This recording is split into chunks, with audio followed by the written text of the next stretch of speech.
Now, one of the key areas or elements that you lay out is guidance or feedback.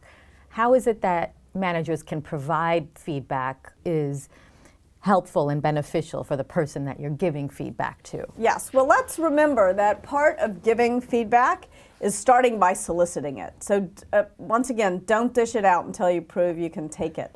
And there really are 4 important things to remember when you're soliciting feedback.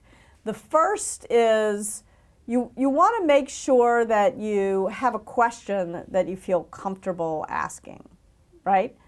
So a go-to question. So one that I used to ask, you don't want to ask it every day, but with some regularity, is there anything I could do or stop doing that would make it easier to work with me?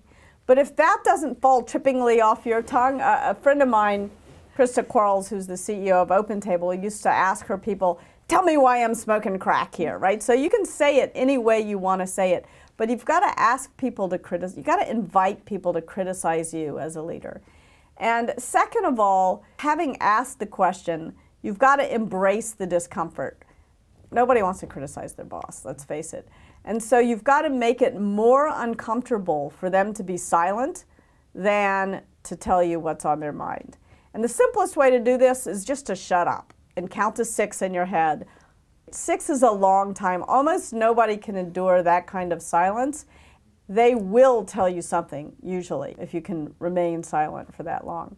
Now, once you've dragged somebody out on a limb, they've told you something, what you need to do next is listen with the intent to understand. So third step, listen with the intent to understand, not to respond. Don't get defensive. Just make sure that you look, even if you disagree overall with what they're saying, make sure that you listen for that 5% for something you can agree with in what they said. And then without judging, without defending yourself, just try to repeat back to them what you think you heard. Just so I make sure I understand. What I heard you say is blah, blah, blah, blah, blah, blah. So you want to make sure that you understand.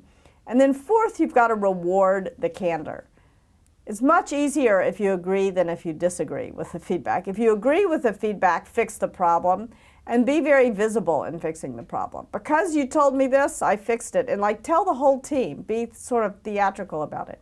If you disagree with the feedback, come back in a day, the next day, and say, look, this is the part of what you said that I agree with, but I feel like I owe you a fuller explanation about why I disagree with what you said, but I'm grateful to you for telling me. So you don't have to always agree with, there's a time and a place to reject feedback that you get from somebody, but you've got to do it with respect and not with defensiveness. So that's soliciting feedback.